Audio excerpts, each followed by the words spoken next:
नमस्कार दोस्तों, पाथफाइंडर पर आप सभी का स्वागत है। दोस्तों 2018 में ऑनरेबल सुप्रीम कोर्ट के एक लैंडमार्क जजमेंट में section 377 of IPC was decriminalised. धारा 377 को डीक्रिमिनलाइज कर दिया गया था और उसके बाद से ही सेम सेक्स मैरिजेस को लेकर डिबेट शुरू हो गई कि इनको लीगलाइज करना चाहिए, नहीं करना चाहिए, वैलिडेशन देना चाहिए, नहीं देना चाहिए। जब हम ये आप सेशन देख रहे हैं और जब मैं सेशन रिकॉर्ड कर रही हूँ, इस समय सुप्रीम कोर्ट में इस संबंध में सुनवाई चल रही है और हम उम्मीद कर रहे हैं कि अगले 1-2 दिनों में हमें एक वर्डिक्ट मिल जाएगा जहां पर ये पता लग जाएगा कि सेम सेक्स मैरिजेस को वैलिडेशन मिला है या नहीं मिला है। खैर, जो वर्डिक्ट आएगा उसके बारे में तो हम बाद में बात करेंगे। आज हम बात करने वाले हैं उन तर्कों के बारे में जिसमें एक डिबेट है, जिसमें कहा जा रहा है कि वैलिड क्यों करना चाहिए और एक पक्ष कहता है कि वैलिड क्यों नहीं करना चाहिए, इसको वैलिडेट क्यों नहीं करना चाहिए। आइए इस डिबेट के बारे में बात करते हैं।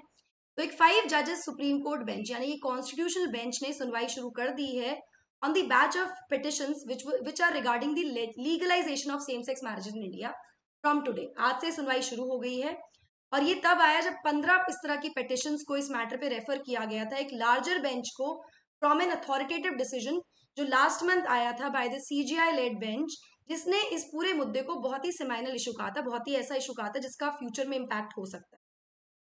ये जो बेंच है, कॉन्स्टिट्यूशनल बेंच, इसमें है हमारे chief justice of India DY Chandrachud, justice SK Kaul, justice S Ravindra Bhat, PS Narasimha and justice Hima Kohli.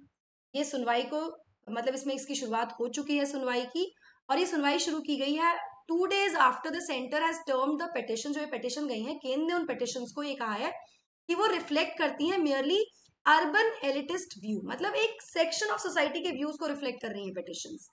आइए जानते हैं कि इसके पीछे की डिबेट्स क्या हैं। वर्डिक्ट जो आएगा उसके बारे में डेफिनेटली आगे हम बात करेंगे, बट बिफोर मूविंग फॉरवर्ड आप मुझे फॉलो कर सकते हैं टेलीग्राम चैनल्स पर दोस्तों, for all my class update and schedules.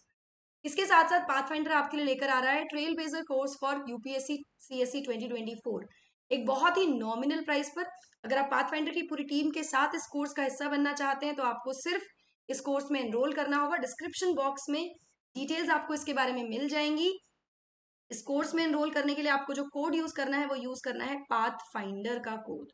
मिलने क्या क्या वाला है? Live classes for UPSC prelims and mains 2024, इसके साथ इंटीग्रेटेड डाउट सॉल्विंग सेशन और हिंदी इंग्लिश दोनों ही माध्यम के बच्चों के लिए कोर्स होगा हमारा।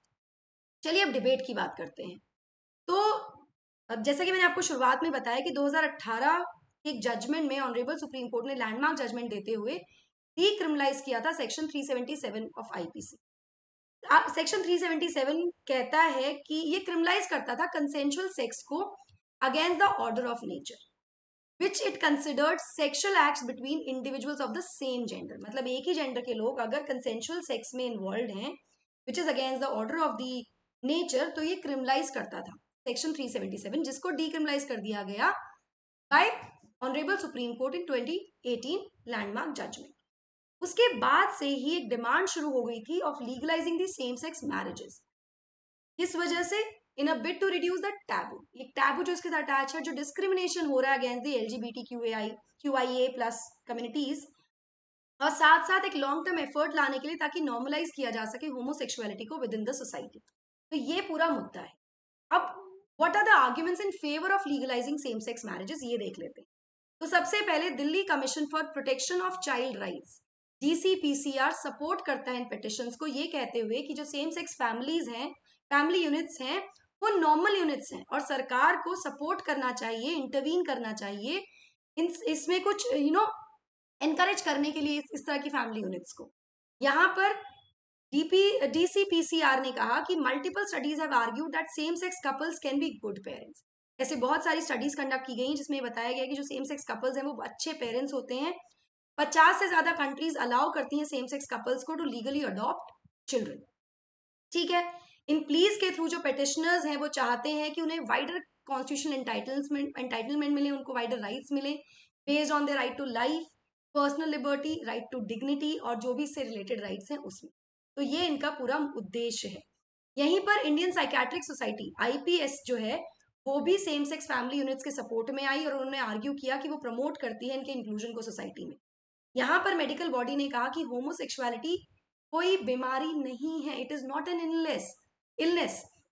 और ये जो उनका स्टेटमेंट है, जो स्टांस था, इसने एक बहुत मेजर रोल प्ले किया था 2018 के जजमेंट में, जब होमोसेक्सुअलिटी को डीक्रिमिनलाइज किया गया था ऑनरेबल सुप्रीम कोर्ट के द्वारा।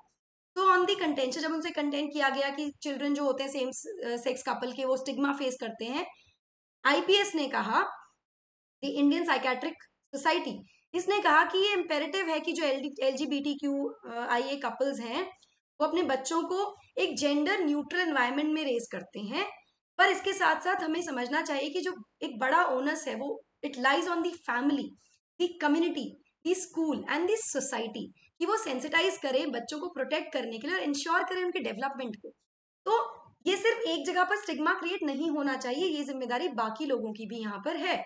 नाउ ये तो फेवर में है, अब अगेंस्ट में आर्ग्यूमेंट क्या है, तो यहाँ पर सेंट्रल गवर्नमेंट रेपिटेटिवली कह रही है, वो अपोज करती है इस आइडिया को, कंटेंड करते हुए कि वो एक कंप्लीट हैवॉक क्रिएट कर देगा, जो कि डिस्टर्ब कर देगा बेसिकली जो पर्सनल लॉज के जो इक्विलिब्रियम है उसको, और वाइडली रिकॉग्नाइज सोसाइटल वैल्यूज को।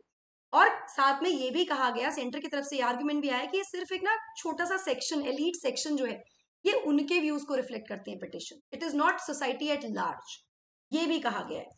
सेंटर ने आर्ग्यू किया है कि जो पिटिशनर है वो क्लेम नहीं कर सकते कि सेम सेक्स मैरिजेस जो है वो फंडामेंटल राइट हैं, और ये भी कहा कि मैरिज एक इंस्टीट्यूशन है इन लॉ, ये एक इंस्टीट्यूशन की तरह है कानून में, और बहुत सारी स्टैट्यूटरी और भी कॉन्सिक्वेंसेज होते हैं under various legislative enactments when it comes to marriage.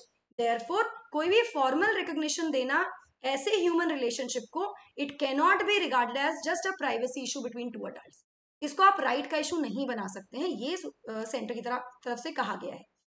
इसके अलावा कुछ ऑर्गेनाइजेशन जैसे जमायत उलेमा ए हिंद या राष्ट्रीय स्वयंसेवक संघ, इन्होंने भी अपोज किया है the validity of same sex marriages. इन्होंने क्लेम किया है कि ये थ्रेट है टू द फैमिली इकोसिस्टम, इसके लिए थ्रेट है ये। और यहाँ पर कोट अनकोट ये कहा गया है कि the aim of marriage among Hindus, RSS का कहना है कि जो शादी का उद्देश्य है हिंदूज में, वो सिर्फ फिजिकल प्लेजर या प्रोक्रिएशन नहीं है, रिप्रोडक्शन नहीं है, बल्कि स्पिरिचुअल एडवांसमेंट भी है। ये हिंदुओं में 16 संस्कारों में से एक संस्कार है, शादी का संस्कार जो है, ये इनका आर्ग्यूमेंट है। वहीं आरएसएस लीडर ने ये भी अग्री करते हुए सेंटर से कहा कि मैरिज एक कॉन्ट्रैक्ट नहीं है, ये एक इंस्टीट्यूशन है, ये एक संस्था है, ये कोई इंस्ट्रूमेंट नहीं है एंजॉयमेंट के लिए, और people of same sex can not marry for their personal interest. आगे उन्होंने कहा कि इंडिविजुअल्स फ्रॉम डिफरेंट जेंडर, जो पुरुष और महिला हैं, अलग अलग जेंडर के जो लोग हैं, वो शादी करते हैं, वो शादी करते हैं for the welfare of society, ना कि अपने पर्सनल या फिजिकल सेक्सुअल एंजॉयमेंट के लिए, उसको फुलफिल करने के लिए नहीं करते हैं, वो वेलफेयर के लिए करते हैं शादी। मुझे कमेंट सेक्शन में जरूर बताइएगा आपका व्यू पॉइंट क्या है इस पर दोस्तों। ना ये तो डिबेट है, अब स्टेटस क्या है LGBTQ राइट प्लस राइट्स का in the rest of the world. तो according to Pew Research Center 62 countries हैं ऐसी अभी भी जो क्रिमिनलाइज करती हैं कंसेंशुअल सेम सेक्स एक्ट्स को बाय लॉ। वहीं 129 कंट्रीज हैं जो विच डू नॉट क्रिमिनलाइज, मतलब वो डीक्रिमिनलाइज कर दिया उन्होंने सेम सेक्स मैरिजेस को, सेम सेक्स एक्ट्स को, होमोसेक्सुअलिटी को बेसिकली, ठीक है। केवल 28 ऐसे देश हैं विश्व भर में जो रिकॉग्नाइज करते हैं सेम सेक्स मैरिजेस को।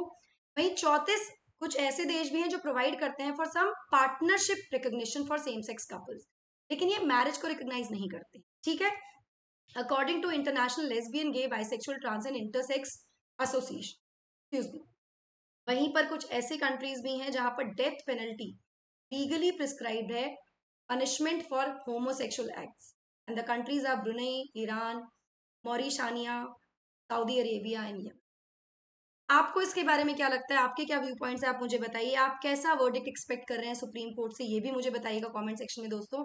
So that's it from my side. I hope you like the session. Don't forget to like, share, and subscribe to the channel, and also hit the bell icon so that you get notifications about the latest updates. Thank you so much. God bless. Take care.